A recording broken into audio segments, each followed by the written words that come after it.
Hey, welcome back to Ghetto Rise and Take 3 Outreach Services. My name is Michael Johnson, and my guest is Marshall Richmond. And if you guys, for you new viewers that are just tuning in, we've been talking about the federal court system and the new law that is passed and a new law that was removed, so folks can that was convicted of with 5 or more grams was removed off the statute, correct? Yes. And then, so if that's the case, if you set a motion in, a lot of those brothers that got caught up in that drug sweep they had in 2003, you know. Well, even before that. Before that, in 94 to 2003, yeah. You know, there's something that you can do to help yourself get a shorter sentence or just get out totally without more parole. Well, Marshall Richmond is, we was just discussing before the break about the public defenders out there. Some people call them public pretenders. But we know, I have made a statement about Portland Metro defenders and some other. But what I really wanted to bring correctness to it is when you go on the website, you also understand how the process works. When you get caught up in a felony case, there are primary felony contractors out there that comes in to represent you. And when they come in to represent you, they're actually only your advisor. They're not your spokesman totally where you cannot speak. You can speak for yourself, and he can advise you. So when you speak for yourself, you know what to say or not to say. And I had talked about etiquette, laws and rules of the courtroom. Know them, so that if you do speak for yourself, you know what you can do and you know what you're talking about. Okay, so there's those primary felony contractors. And and within that system, if you're not getting along with that attorney that you got, there's also conflict contractors. So with that attorney, you get removed off your case. You get this other attorney who steps in as the conflict contractor, who's going to also be your advisor and representative in the courtroom. And he also can. He's supposed to get your information from that last attorney 2 days later. And you'll find out when you get in that court system that some things don't work as quick. But there's rules and regulations that they also have to follow. And then if it doesn't work out with them, you also have qualifying private attorneys that they also pro bono with you.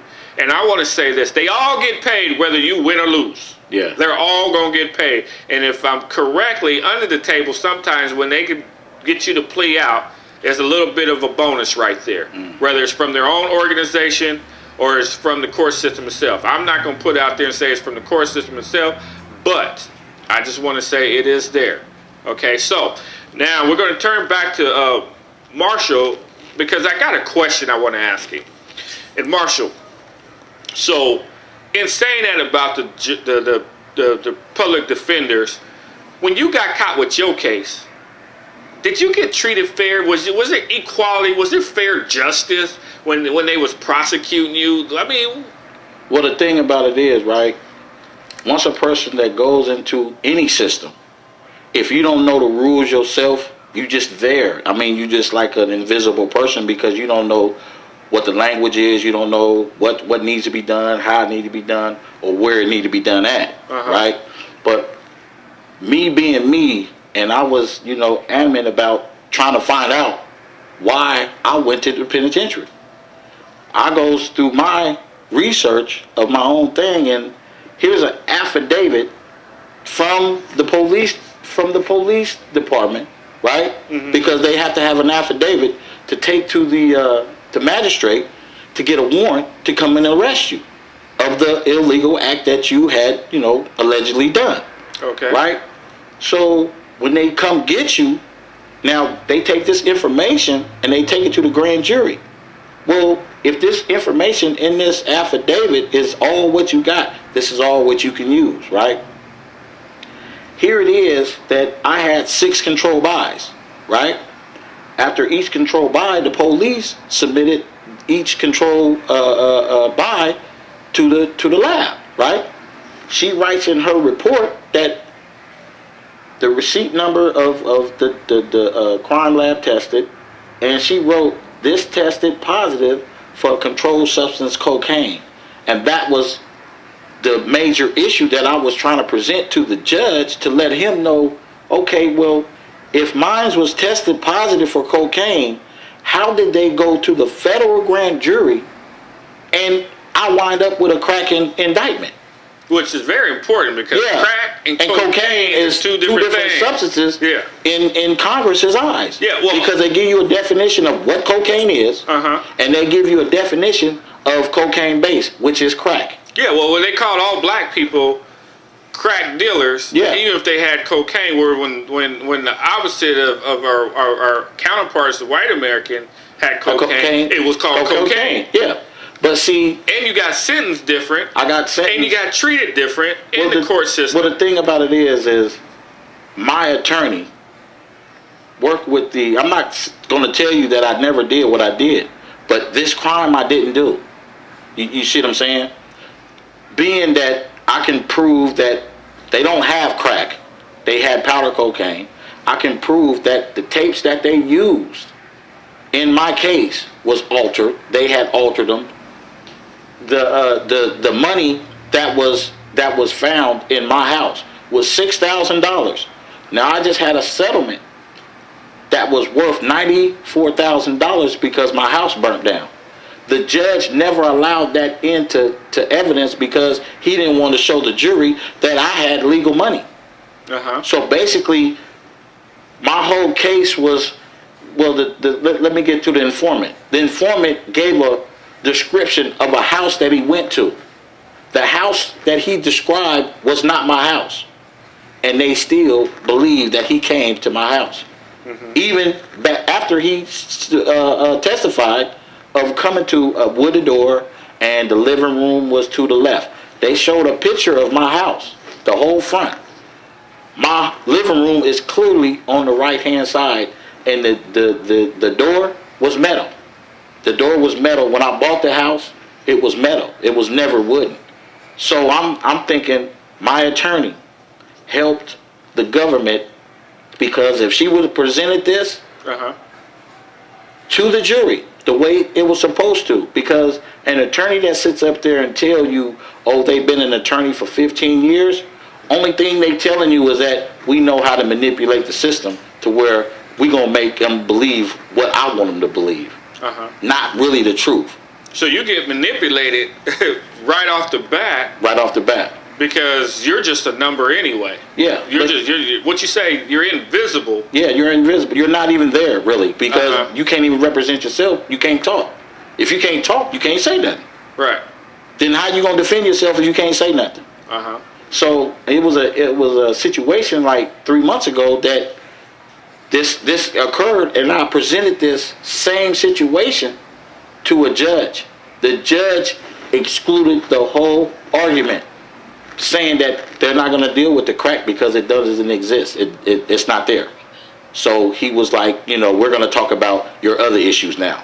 So it actually killed my crack cocaine issue because they didn't ever want to bring it up. Right. Basically letting me know you're right, we're wrong.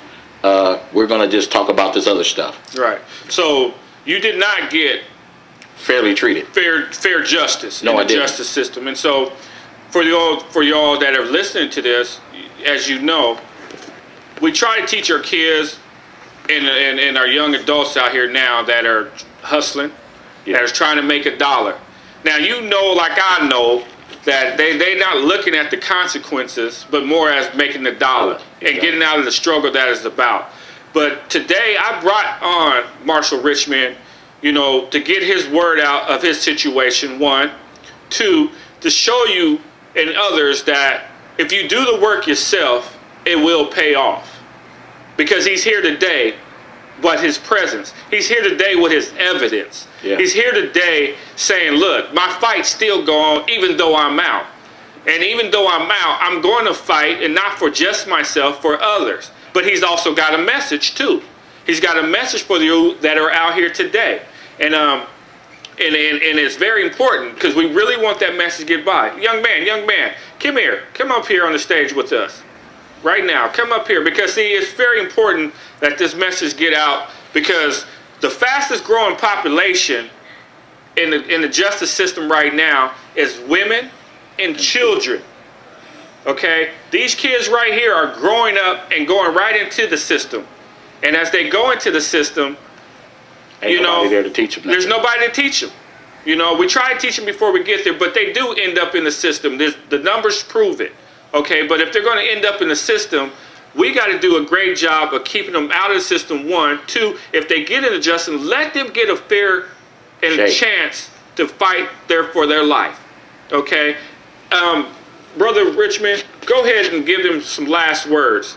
Well, my thing is, you can't just be in the life, because the life is gonna end real soon, because you just don't have the police. You got people that's gonna tell on you. You got people that's gonna try to rob you, to do something, to make you do something out of your norm, right? But my thing is, it's other means of getting money. You just gotta find somebody that will sit up there and teach you and show you how to go get it. But if them kids, you can't show a kid how to make the money. But you know, knowledge is power. Yes. Once you get knowledge, that's what it's all it's gonna be. All right. So once you get the knowledge, it's gonna prevail. But if you thinking you're gonna be slicker than a can of oil, I'm telling you, they out there 24/7. They don't never go to sleep. So if you think you slick, try your hand, because it's only gonna end up one place, there or in. How do rumors get started? It's started by the jealous people.